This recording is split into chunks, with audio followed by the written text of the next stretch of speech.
Mrs. Toastmaster. Yes, Ciliana. Yeah. This is the area, the name of the area I live in during Roman times. This area, ladies and gentlemen, was actually populated well before the Romans arrived here. It was part of the Phoenician Empire, and that is about 3,000 years ago. And after this, the Romans came. And when the Romans came, they loved this neighborhood just as much as I do. They gave this area a name which was Ciliana. And I was just going to show you a couple of shots of our neighborhood. This is a Roman baths, which was an engineering masterpiece because it had 8 different chambers of waters. You had sweet water, seawater, and that was different temperatures. We also have, and you can see this here. No, you can't see this here because I have to change this. Now you will be able to see the next one. This is the outside, so you can see the chambers. Then we have mosaics.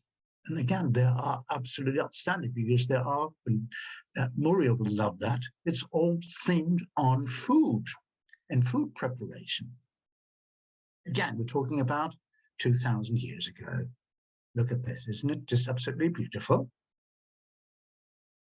And there we go back. And I stopped sharing for the time being.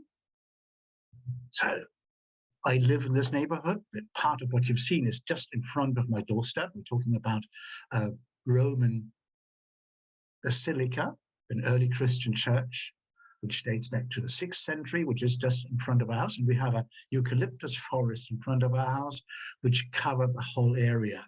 So it was completely invisible. And people in our town did not even know it existed. So and I was the president of that organization. We created an organization to try to lift the veil off those sites and try to persuade our administrators in the town hall to make this visible and take this into their program of promoting our town, because our town basically depends on tourism. It's predominantly beach tourism. We have a lot of golf tourism, but we don't have any archaeological tourism. And therefore, we tried to promote this, and we were reasonably successful at that because we started with 3 initiatives. One was there you have the slides again. One was the photographic competition where we invited people from our town to take pictures. And these pictures, obviously, we brought in lots of people from the media, television, and that really made a huge difference. Suddenly, the town hall became interested in themselves and said, wow, what's happening there? Then we forked out a bit of money.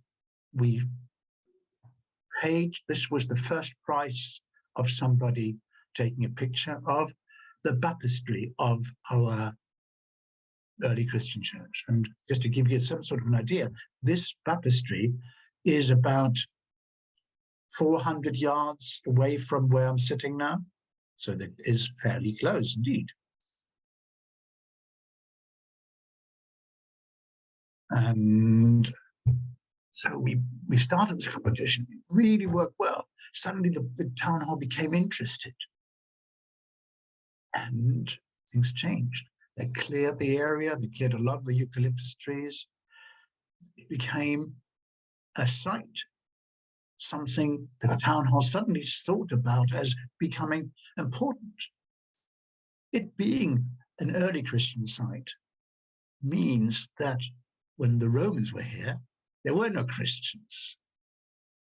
And suddenly, when the Roman Empire collapsed, people from the Byzantine, from what is today Istanbul or Constantinople, went across Northern Africa and built this early Christian church. And what you'd have to see, the baptistry, is unique in Europe because it is a baptistry by immersion. People would take 3 steps into the baptistry, get baptized, and then 3 steps out again. So suddenly we were part of everyday talk. We were almost, Twitter didn't exist at the time, we would have been a leading topic in Twitter. And that has changed our town hall and our way of looking at our heritage. We have now pictures, these award-winning pictures which people took inside the town hall in the reception rooms. We have now people, archaeological guides, who organize tours to these sites. So we have here in front of our house, we have every Thursday, Friday, Saturday, and Sunday from 11 to 1 o'clock, somebody there who guides you through this. And this has made a huge change. So part of my project is that we have to look back and give this 360-degree review of what I have been doing. And also I have to present a succession plan. Well, the succession plan is no longer needed because mission is completed. So therefore, why there's no need. Sometimes when you get to where you want to be, then that's fine to just retire and say, that's it. So done it, the job is done. I think the audience itself, which we have had over the years here doing this, has given us a lot of applause and support. And therefore, I can only tell you that working as a volunteer, and you probably expected me to talk about Toastmasters, and I didn't.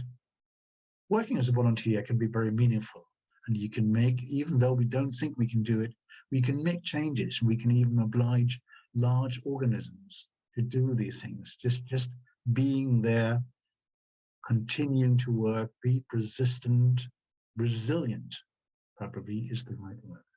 So welcome to Ciliana in Nerée, Spain. Yeah, Victoria. So I will hand over to you as general evaluator. So can you take over now, or are you busy with that? Yeah, thank you very much. Please. Thank you so much, Kate. And now I would like to open the evaluation part of this meeting. We are masters of evaluation, where we're seeking to elevate our speakers. And the first person that's going to help with that is Harold G., who will now evaluate Vincent Neree's speech. Harold, you're up. Thank you, Madam General Evaluator. Vincent Neree's title, he's on level 5. The title of his speech was Ciliana. Ciliana apparently is his hometown. Let me tell you first, one thing I like, he speaks clearly in a conversational manner. You can understand every word he says. He talks about a topic I enjoy, history and archaeology. He also mentions he speaks in a deliberate manner, and the introduction, he tells you about Ciliana is located in Rome. Now, he has his personal story about he's a volunteer, and I enjoyed the way he enumerated how, as a volunteer, they're trying to attract tourism. And he points out there's beach tourism, one, there's photographic tourism, there's archaeological tourism. He enumerates these. That helps organize the speech.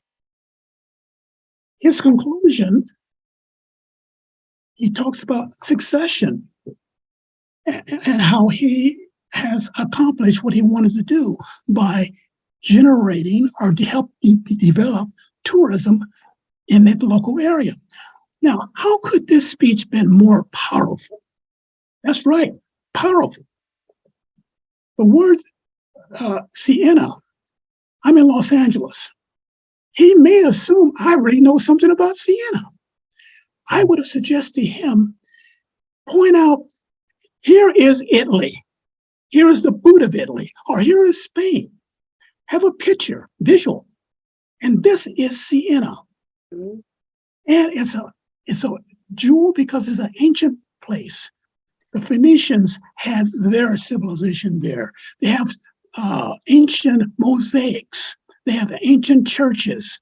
All of these things are archaeological gems that people would like to come to see. Why would they want to come to see that? Because this is a genuine ancient civilization. And it has a lot to teach. I would have suggested he mentioned almost at the introduction. My job in my hometown is to be a volunteer to generate tourism. Tell them up front, I'm trying to volunteer to develop interest in my hometown and hammer away where your hometown is. You want someone like me who does not know where it is to come and spend money. Make it clear. Where is it on the map and how easy it is to fly into your hometown? Was this an interest? He's a good speaker. And also he's going to, that speech was quite fascinating. And the structure, I would have had a greater opening by pointing out, wow, I live in a gem. I live in an ancient civilization that's magnetic. People want to come here and tell us why. And then wrap up by saying, yes, I enjoy being a volunteer to generate that kind of tourism. Fellow Toastmasters, that's my humble evaluation of Vincent Nerée. He is a great speaker.